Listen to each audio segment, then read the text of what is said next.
વિદ્યાર્થી મિત્રો ધોરણ 10 સામાજિક વિજ્ઞાન અગાઉના પીરિયડની અંદર આપણે પ્રકરણ 15 ની શરૂઆત કરી. પ્રકરણ 15 એટલે આર્થિક વિકાસ. એની અંદર પ્રાસ્તાવિકની ચર્ચા કરી. આર્થિક વિકાસ કોને કહેવાય એની પણ આપણે ચર્ચા કરી. એના પછીનો મુદ્દો આવે છે આર્થિક વૃદ્ધિ અને આર્થિક વિકાસ. અહીંયા આપણે લગભગ વૃદ્ધિ અને વિકાસ શબ્દનો અર્થ એક સરખો લઈએ છીએ. વૃદ્ધિ એટલે પણ વધારો થવો અને વિકાસ એટલે પણ વધારો થવો. એ અર્થમાં આપણે લઈએ તો વૃદ્ધિ અને વિકાસ બંને શબ્દનો અર્થ સમાન છે, પણ છતાંય આપણે અહીંયા આર્થિક વૃદ્ધિ કોને કહેવાય અને આર્થિક વિકાસ કોને કહેવાય આ બંને શબ્દોને સમજવાના છે. એટલા માટે કે બંને વચ્ચે તફાવત છે. તો એ તફાવત કઈ બાબતનો? કારણ કે આપણે વૃદ્ધિ અને વિકાસ બંનેની અંદર અર્થ તો એક જ થાય છે, વધારો થવો તે બરાબર છે, પણ કઈ બાબતમાં વધારો થાય છે કે જેને વૃદ્ધિ કહેવાય અને કઈ બાબતમાં વધારો થાય છે કે જેને વિકાસ કહેવાય. એટલે આપણે એ સ્પષ્ટ અહીંયા કરવાનું છે. એટલે એ રીતે વૃદ્ધિ અને વિકાસ બંને વચ્ચેનો તફાવત આપણને સ્પષ્ટ થઈ જશે. તો સામાન્ય રીતે આર્થિક વૃદ્ધિ અને આર્થિક વિકાસ બંને શબ્દો વધારો દર્શાવે છે, મેં પહેલા કીધું તેમ, પરંતુ બંને વચ્ચે કેટલાક તફાવત પણ જોવા મળે છે. તો એ વધારો જેમાં દર્શાવવામાં આવે છે એ જે બાબત છે એમાં તફાવત જોવા મળે છે, અને એ તફાવત જે જોવા મળે એમાં એકને વૃદ્ધિ કહેવાશે અને બીજાને વિકાસ કહેવાશે. તો એમાં પહેલો મુદ્દો બનશે વિકાસની પ્રક્રિયાના આધાર. આ મુદ્દો આવશે વિકાસની પ્રક્રિયાના આધાર. આપણે જે વિકાસ કહીએ છીએ આ વિકાસની જે પ્રક્રિયા છે એ શાને આધારે છે? તો આર્થિક વિકાસ એ ગુણાત્મક અને આર્થિક વૃદ્ધિ એ પરિણાત્મક છે. હવે શબ્દો તો વિકાસ એ ગુણાત્મક છે એટલે ગુણ છે, જ્યારે વૃદ્ધિ એ પરિણાત્મક છે.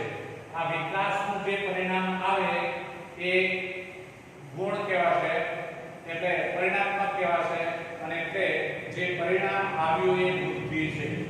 અને પરિણામ શું આવ્યું તો કે વધારો થયો. વિકાસમાં આપણે જેમ જેમ ઉદ્યોગોમાં વધારો કર્યો એટલે ઉદ્યોગો સ્થાપવા, વધુ ઉદ્યોગો સ્થાપ્યા એટલે એ વિકાસ થયો, એ વધારો થયો. પણ એને કારણે આવકમાં વૃદ્ધિ થઈ, આવકમાં વધારો થયો એટલે ગુણાત્મક કહેવાય, પરિણાત્મક કહેવાય, પરિણામ આવ્યું. તો પેલું ગુણાત્મક છે, આ પરિણાત્મક છે. એટલે પરિણામ આવ્યું કે જે આપણી આવકમાં શું થયો? વધારો થયો. તો આ બંનેમાં વધારો થયો. વિકાસ એટલે પણ વધારો અને વૃદ્ધિ એટલે પણ વધારો.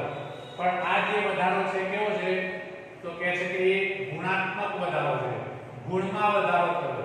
અને આ જે વધારો છે કયો છે? તો પરિણાત્મક છે, એ પરિણામમાં વધારો થયો. તો આર્થિક વૃદ્ધિ એ આર્થિક વિકાસ પછીની અવસ્થા છે. બીજા નંબરમાં આપણે જોઈએ અર્થતંત્રમાં થતા પરિવર્તનને આધારે.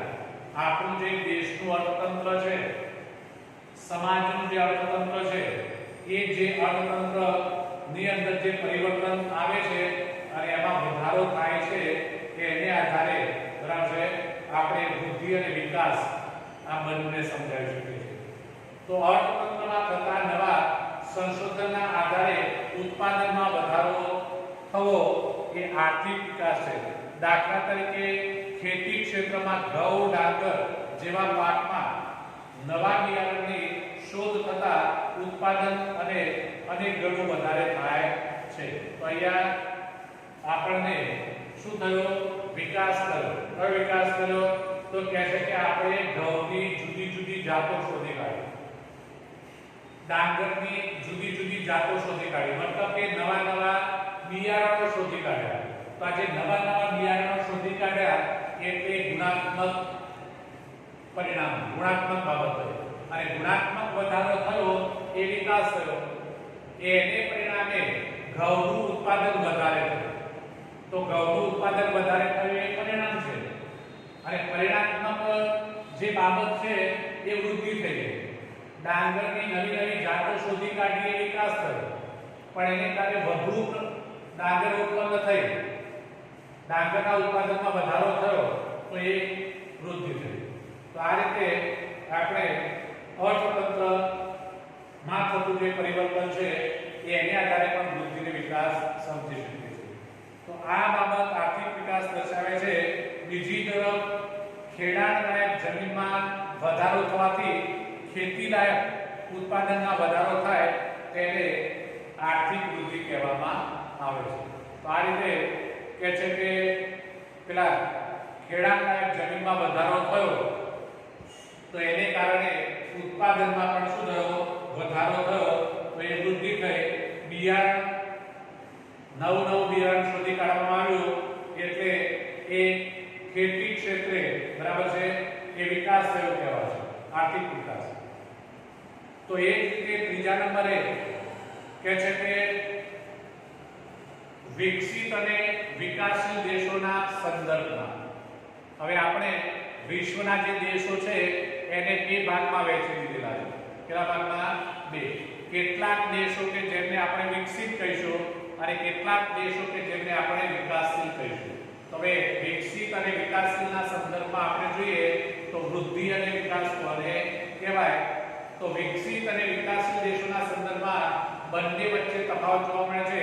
વિકસિત દેશોની રાષ્ટ્રીય આવકમાં થતો વધારો એ આર્થિક વૃદ્ધિ છે, જ્યારે વિકસિત દેશોની રાષ્ટ્રીય આવકમાં થતા વધારો એ આર્થિક વિકાસ છે.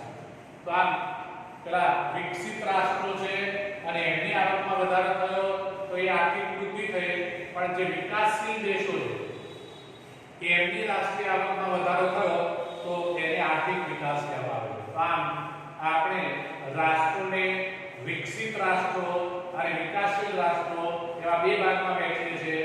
વિકસિત રાષ્ટ્રોની આવક થઈ એટલે એ વૃદ્ધિ કહેવાય છે અને વિકાસશીલ દેશોની આવક થઈ એટલે એને વિકાસ કહેવાય છે. તો આ રીતે આપણે અહીંયા આર્થિક વૃદ્ધિ કોને કહેવાય, આર્થિક વિકાસ કોને કહેવાય એને સમજ્યા. ત્રણ બાબતોને આધારે સમજ્યા. કેટલી બાબતોને આધારે? ત્રણ બાબતોને આધારે વૃદ્ધિ અને વિકાસ વચ્ચે શું તફાવત છે તે સ્પષ્ટ કર્યું. હવે ત્યાર પછીનો મુદ્દો આવે છે વિકાસશીલ અર્થતંત્રના લક્ષણો. મુદ્દો છે વિકાસશીલ અર્થતંત્રના લક્ષણો. હવે આપણે વિશ્વના દેશોને બે વિભાગમાં વહેંચી દીધા, વિકસિત અને વિકાસશીલ. અહીંયા વિકાસશીલ અર્થતંત્ર કોને કહેવાય? તો એ એના લક્ષણોને આધારે નક્કી થાય છે, ગુણોને આધારે નક્કી થાય છે. કે આપણને મુદ્દો આપી દીધો વિકાસશીલ અર્થતંત્રના લક્ષણો. અહીંયા જે લોંગ ક્વેશ્ચન બને છે, મોટા જે 4 માર્કના પ્રશ્નો બને છે એમાં પ્રશ્ન બની શકે. લક્ષણો ઘણા બધા હશે પણ એમાંથી આપણને 4 કે 5 લક્ષણોની ચર્ચા કરો એવું કહેવામાં આવે. એટલે આપણને એ 10 આપ્યા હોય, 8 આપ્યા હોય કે 12 આપ્યા હોય એમાંથી જે 4 કે 5 માંગ્યા હોય એટલા જ આપણે લખવાના રહે જે આપણને એમાંથી યાદ રહે. તો વિકસિત અર્થતંત્ર અને વિકાસશીલ અર્થતંત્ર માથાદીઠ આવકના આધારે અલગ પાડવામાં આવેલા છે. તો આપણે જે બે ભાગ પાડ્યા રાષ્ટ્રોના, વિશ્વના દેશોના, એક વિકસિત રાષ્ટ્રો અને બીજા વિકાસશીલ રાષ્ટ્રો. પણ એ ભાગ શેને આધારે પાડ્યા? તો કહે છે કે દેશની માથાદીઠ જે આવક છે, દરેક દેશની દરેક વ્યક્તિની જે આવક છે એને આધારે આ ભાગ પાડેલા છે.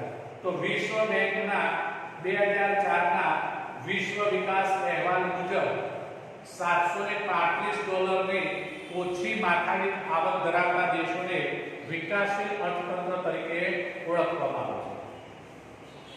હવે અહીંયા જે આવકની વાત કરી છે ડોલરમાં કરેલી છે. આંતરરાષ્ટ્રીય લેવલે કયો લેવલ છે આ આંતરરાષ્ટ્રીય લેવલે એનો માપદંડ નક્કી થયેલો છે એટલે અહીં કહે છે કે આવક જે છે એ ડોલરમાં ગણવામાં છે. એટલે જે દેશના લોકોની માથાદીઠ આવક $735 કરતા ઓછી હોય તો એ દેશનું જે અર્થતંત્ર છે એ કેવું કહેવાશે વિકાસશીલ અર્થતંત્ર કહેવાશે. તો વિકાસશીલ અર્થતંત્રના મુખ્ય લક્ષણો નીચે મુજબ ગણાવવામાં આવેલા છે. એટલે પહેલા તો વિકાસશીલ અર્થતંત્ર કોને કહેવાય એનો જવાબ આપણને મળી ગયો કે જે દેશની માથાદીઠ આવક $735 કરતા ઓછી હોય 735 કરતા કેટલી કે એના કરતા ઓછી હોય $736 થાય એટલે વ્યાખ્યા બદલાય 735 સુધી આવક રહે એટલે વ્યાખ્યા જે થઈ તે આપણે સમજાવી તે વિકાસશીલ રાષ્ટ્ર એને ગણવામાં આવશે. તો હવે કે એના લક્ષણો કયા તો આ વિકાસશીલ જે રાષ્ટ્રો છે તો એમાં કેવા લક્ષણો હોય કે જેને આપણે વિકાસશીલ ગણીશું. તો પહેલા નંબરનું લક્ષણ છે નીચી માથાદીઠ આવક. પહેલો મુદ્દો નીચી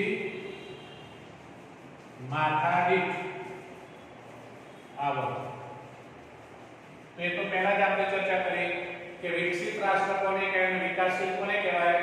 તો $735 કરતા ઓછી આવક છે એને આપણે વિકાસશીલ અર્થતંત્ર કીધેલું છે. એટલે એમાં પહેલો મુદ્દો બને કે માથાદીઠ જે આવક છે એ નીચી આવક કહેવાય. એમની આવક કેવી છે પેલા રાષ્ટ્રોના લોકોની આવક કરતા એટલે વિકસિત રાષ્ટ્રના લોકોની આવક કરતા અહીંયા વિકાસશીલ રાષ્ટ્રના લોકોની માથાદીઠ આવક ઓછી હોય છે. તો આમ વિકાસશીલ દેશની રાષ્ટ્રીય આવક નીચી જોવા મળે છે જ્યારે વસ્તી વૃદ્ધિ દર વધુ હોવાથી માથાદીઠ આવક પણ નીચી રહે છે.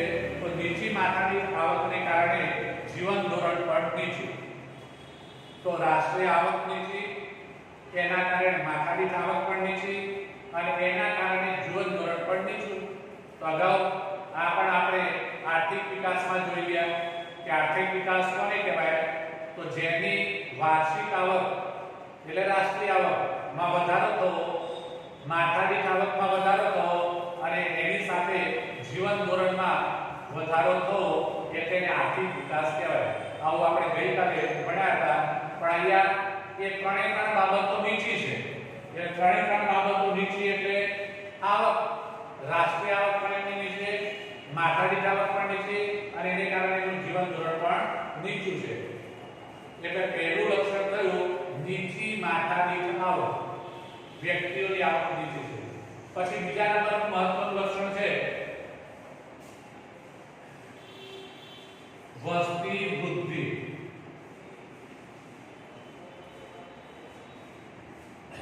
આવા રાષ્ટ્રોની અંદર વસ્તીમાં વધારો થયેલો જોવા મળે છે. તો વિકાસશીલ રાષ્ટ્રમાં વસ્તી વધારો વધુ જોવા મળે છે. આવા દેશમાં વસ્તી વૃદ્ધિનો દર 2% કરતા વધુ જોવા મળે છે. 2% કરતા વધારે જ્યાં જન્મ દર છે તો એ વસ્તી વૃદ્ધિ છે.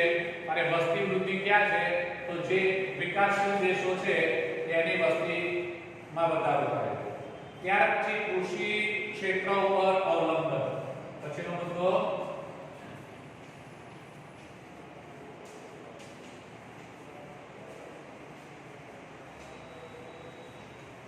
કૃષિ ક્ષેત્ર ઉપર અવલંબન.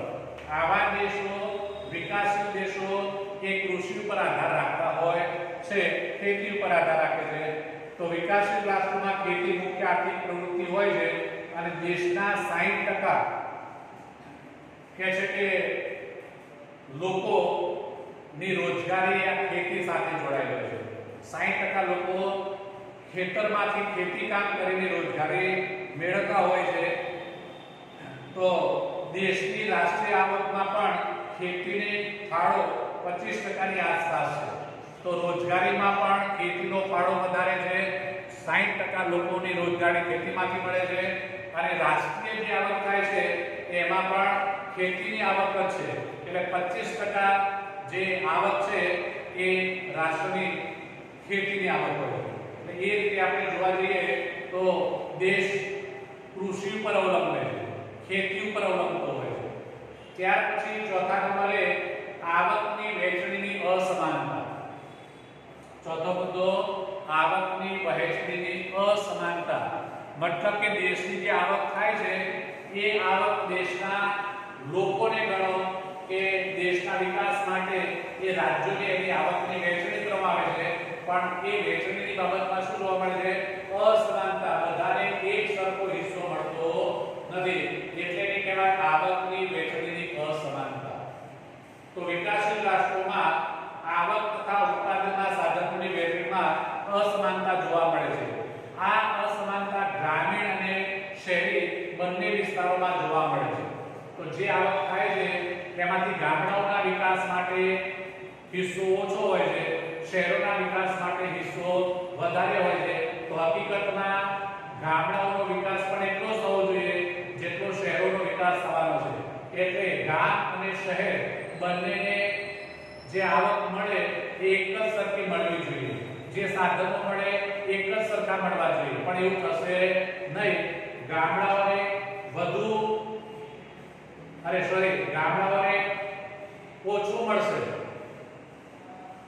પછી એ સુવિધા હોય તો ઓછી મળે, આવક હોય તો ઓછી મળે, બરાબર છે.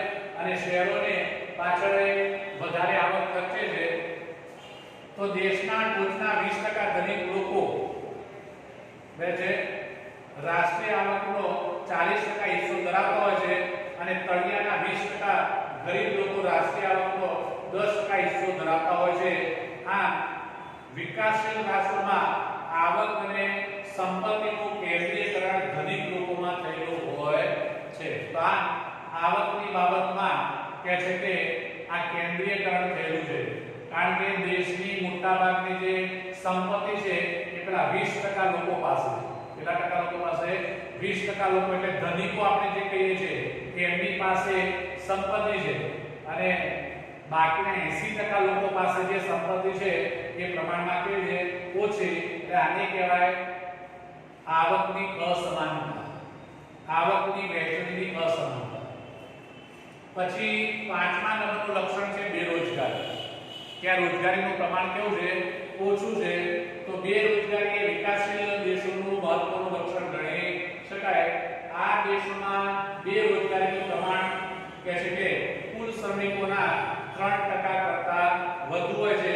આ દેશમાં બેરોજગારી જુદા જુદા સ્વરૂપે જોવા મળે છે.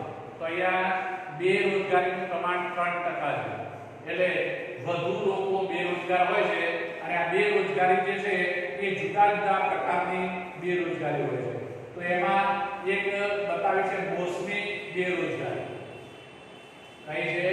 મોસમી બેરોજગારી, મોસમ પ્રમાણે બેરોજગારી. પછી છુપી બેરોજગારી, ઔદ્યોગિક બેરોજગારી વગેરે પ્રકારની બેરોજગારી જોવા મળે છે.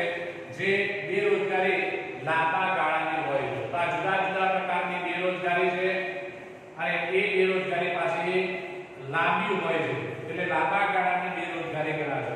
એટલે માણસ લાંબો સમય બેરોજગાર રહે છે. જેમ કે ખેતી ઉપર નફતા માણસની વાત કરીએ, ખેતી દ્વારા જેમને રોજગારી મળેલી છે એ લોકો ફક્ત કેટલો સમય? તો કહે છે કે ચોમાસું આવે એટલો સમય ખેતી કરશે, ચોમાસાના 4 મહિના ખેતી કરશે, ચોમાસું પૂરું થઈ ગયું, ખેતી પૂરી થઈ ગઈ એટલે બેકાર બની જશે, બેરોજગાર બની જશે. ફરીથી ચોમાસું આવે ત્યાં સુધી એટલે 8 મહિના એ બેકાર થઈ ગયો. તો 4 મહિનાની રોજગારી મળી, 8 મહિના બેકાર થયો, લાંબા ગાળાની બેકારી. તો એ રીતે અહીંયા બેરોજગારી એને બીજા શબ્દમાં બેકારી કહેવાય, અને એ જુદા જુદા સ્વરૂપે આવતી હોય છે. ત્યાર પછી છઠ્ઠું લક્ષણ છે ગરીબી. વિકાસશીલ રાષ્ટ્રોની અંદર ગરીબીનું પ્રમાણ ઊંચું હોય છે, એટલે ગરીબી પણ એના માટે જવાબદાર છે. તો ગરીબી એ વિકાસશીલ રાષ્ટ્રોનું લક્ષણ છે જે લોકો પોતાની પ્રાથમિક જરૂરિયાતો જેવી કે અનાજ, કપડાં, રહેઠાણ, શિક્ષણ અને આરોગ્ય વગેરે સંતોષી શકતા ન હોય તેને ગરીબ ગણવામાં આવે છે. તો હવે અહીંયા ગરીબની વ્યાખ્યા આપી છે કે ગરીબ કોને કહેવાય? તો કે છે કે જે લોકો પોતાની પ્રાથમિક જરૂરિયાતો સંતોષી શકતા નથી તો એ લોકોને ગરીબ કહેવામાં આવશે. એટલે આપણે ભણીએ છીએ ગરીબી રેખા નીચે જીવનારા લોકો. તો આ ગરીબી રેખા નીચે જીવનારા લોકો કયા છે? તો જે લોકોની આવક ઓછી છે, એટલી ઓછી છે કે જેથી કરીને શું કરી શકતા નથી, કે છે કે પોતાની પ્રાથમિક જરૂરિયાતો સંતોષી શકતા નથી અને એટલા જ માટે એ ગરીબી રેખા નીચે જીવે છે, એને આપણે ગરીબ ગણીશું. વિકાસશીલ દેશોમાં આવા લોકોનું પ્રમાણ લગભગ કુલ વસ્તીના ત્રીજા ભાગ જેટલું હોય છે. ગરીબ લોકોનું પ્રમાણ વિકાસશીલ દેશોમાં કેટલું છે? ત્રીજા ભાગ જેટલું. એ દેશની કુલ વસ્તી જે હોય એના ત્રીજા ભાગની વસ્તી કેટલી હોય? ગરીબ હોય. તો એ ગરીબ એ પણ લક્ષણ છે. પછી 7મા નંબરમાં છે દ્વિમુખી અર્થતંત્ર. વિકાસશીલ રાષ્ટ્રનું અર્થતંત્ર કેવું હોય છે? દ્વિમુખી. તો વિકાસશીલ દેશમાં અર્થતંત્રનું સ્વરૂપ દ્વિમુખી હોય છે. એક બાજુ ગ્રામ્ય વિસ્તારમાં પછાત ખેતી પદ્ધતિ, જૂની પુરાણી યંત્ર સામગ્રી, રૂઢિચુસ્ત સામાજિક માળખું, ઓછું ઉત્પાદન જોવા મળે છે. જ્યારે બીજી બાજુ કહે છે કે શહેરી ક્ષેત્રમાં આધુનિક ઉદ્યોગો, નવી ઉત્પાદન પદ્ધતિ, આધુનિક યંત્રો તેમજ વૈભવી જીવનશૈલી જોવા મળે છે. આ દ્વિમુખી બની. ગામડાની જે બાબતો છે તે અને શહેરની બાબતો છે, આ બંને વચ્ચે તફાવત છે. તો એ દ્વિમુખી અર્થતંત્ર કહેવાશે. ગામડાનું અર્થતંત્ર સાદું, સરળ અને બીજા નંબરમાં નિમ્ન કક્ષાનું હોય છે, જ્યારે શહેરોનું આપણે વાત કરીએ તેમ ઉચ્ચ કક્ષાનું હોય છે. એ રીતે એ દ્વિમુખી અર્થતંત્ર છે. 8મા નંબરના લક્ષણની વાત કરીએ તો પાયાની અપર્યાપ્ત સેવાઓ. કયો લક્ષણ છે? પાયાની અપર્યાપ્ત સેવાઓ. સેવાઓ એટલે આપણે જે કંઈ સગવડો પ્રાપ્ત કરીએ છીએ એ સેવાઓ છે અને એ અપર્યાપ્ત છે, પૂરતા પ્રમાણમાં હોતી નથી. જેટલા પ્રમાણમાં જરૂરી છે એટલા પ્રમાણમાં આપણને એ સેવા મળતી નથી, એટલે એને અપર્યાપ્ત સેવાઓ કહેવાય છે. તો વિકાસ માટે અનિવાર્ય પાયાની સેવાઓ જેવી કે શિક્ષણ, વાહન વ્યવહાર, સંદેશા વ્યવહાર, વીજળી, આરોગ્ય, બેન્કિંગ વગેરેનો આવા અર્થતંત્રમાં ઓછો વિકાસ થયેલો જોવા મળે છે. તો આ બધી સેવાઓ છે અને એ સેવાઓ લોકોએ પ્રાપ્ત કરવાની હોય છે. સુવિધાઓ છે, લોકોને એ સુવિધાઓ મળવી જોઈએ, પણ પૂરતા પ્રમાણમાં સુવિધા મળતી નથી, એટલે અપૂરતી એ સેવા કહેવાય છે. અને એ લક્ષણ જ બતાવે છે કે એ દેશ વિકાસશીલ છે, ગરીબ છે, કારણ કે એની પાસે પૂરતી સગવડ છે નહીં. તો જે દેશના વિકાસ માટે અવરોધક બને છે શું? તો અહીંયા અપૂરતી અપર્યાપ્ત સેવાઓ જે છે એ દેશનો વિકાસ થવા દેતી નથી, એટલે વિકાસ વૃદ્ધાય છે, અટકે છે એમ કહેવાશે. અને છેલ્લું લક્ષણ તો આંતરરાષ્ટ્રીય વ્યાપારનું સ્વરૂપ. કયું છે? આંતરરાષ્ટ્રીય વ્યાપાર. આંતરરાષ્ટ્રીય વ્યાપાર એટલે એક દેશ બીજા દેશ સાથે લેવડ દેવડ કરે, આપ-લે કરે, તો એને આંતરરાષ્ટ્રીય વ્યાપાર કહેવાશે. અને વિકાસશીલ રાષ્ટ્રનું આંતરરાષ્ટ્રીય વ્યાપાર સ્વરૂપ કેવું હોય છે એની વાત કરીએ તો કહે છે કે વિકાસશીલ દેશોમાં વિદેશ વ્યાપારનું સ્વરૂપ અને માળખું અલગ જોવા મળે છે.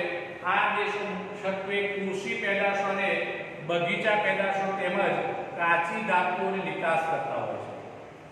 કયા દેશો? તો વિકાસશીલ જે રાષ્ટ્રો છે એ વિકાસશીલ રાષ્ટ્રો છે જે નિકાસ કરે છે, એટલે બીજા દેશોને જે વસ્તુઓ વેચે છે એ ચીજ વસ્તુમાં મોટા ભાગે શું હોય છે? તો ખેત પેદાશો હોય છે, બગીચાની પેદાશ હોય છે. એટલે આમ તો જોવા જઈએ તો એ બધી ખેત પેદાશમાં જ ગણાય. અને રો મટીરીયલ, કાચો માલ, ચીજ વસ્તુ તૈયાર કરવા માટે, કોઈ પણ વસ્તુ બનાવવા માટે કાચા માલની જરૂર પડે. જેમ કે કાપડ તૈયાર કરવું હોય તો એમાં રૂની જરૂર પડે. મોરસ, ખાંડ બનાવવી હોય તો શેરડીની જરૂર પડે. તો શેરડી છે, કપાસ છે, એ રો મટીરીયલ કહેવાશે, કાચો માલ કહેવાશે.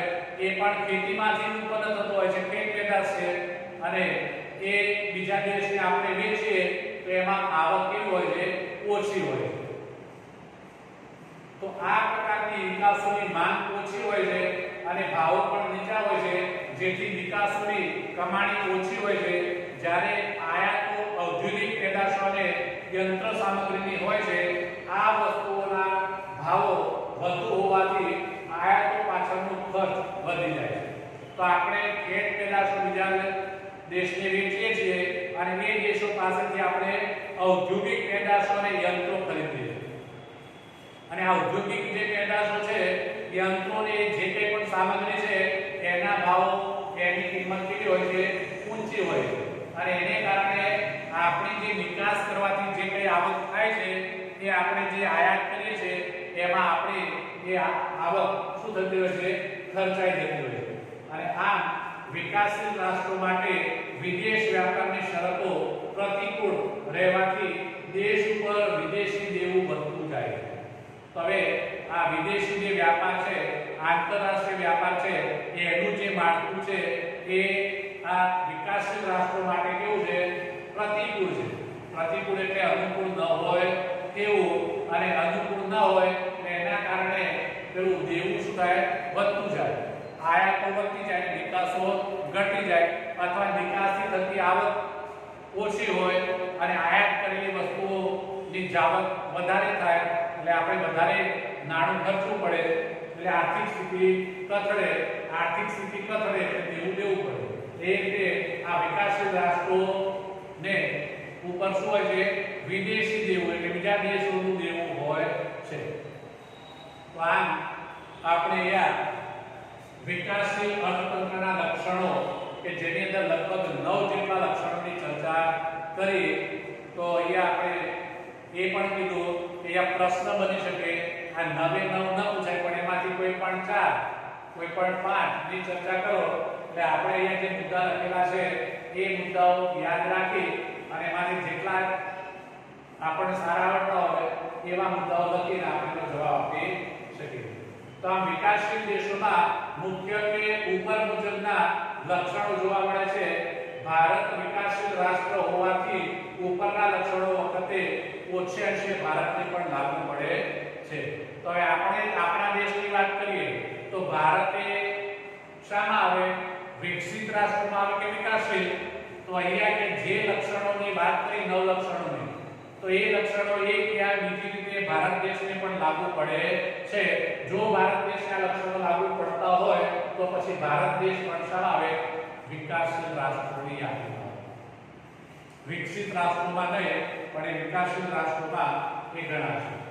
અને ત્યાર પછી આર્થિક અને બિન આર્થિક પ્રવૃત્તિઓ, એટલે પછીનો મુદ્દો છે આર્થિક વિકાસ.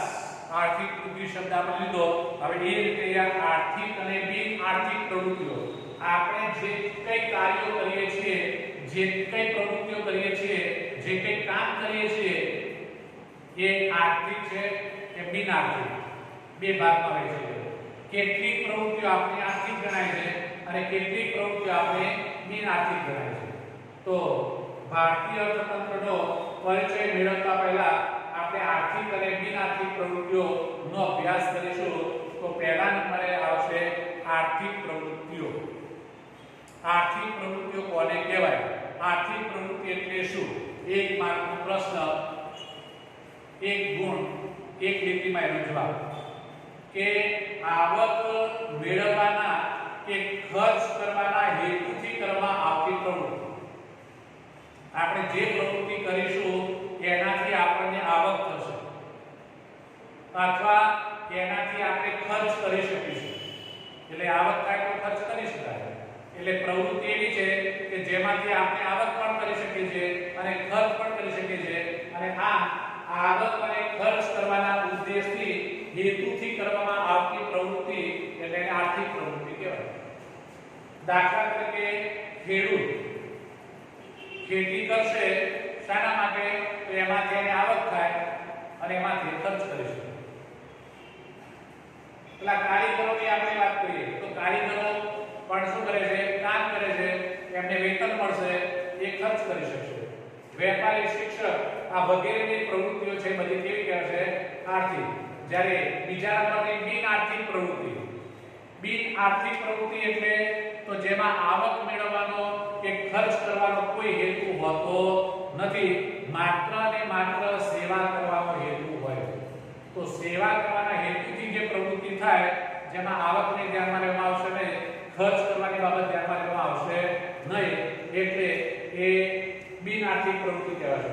દાખલા તરીકે માતા પોતાના બાળકનો ઉછેર કરે છે તો એ બાળક પાસે માતાની કોઈ અપેક્ષા હોતી નથી, બરાબર.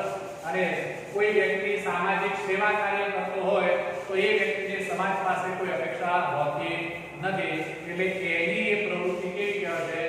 બિન આર્થિક પ્રવૃત્તિ.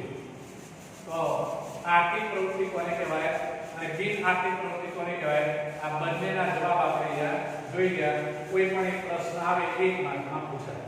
આપણે અહીંયા અટકીએ છીએ, ત્યાર પછીનો મુદ્દો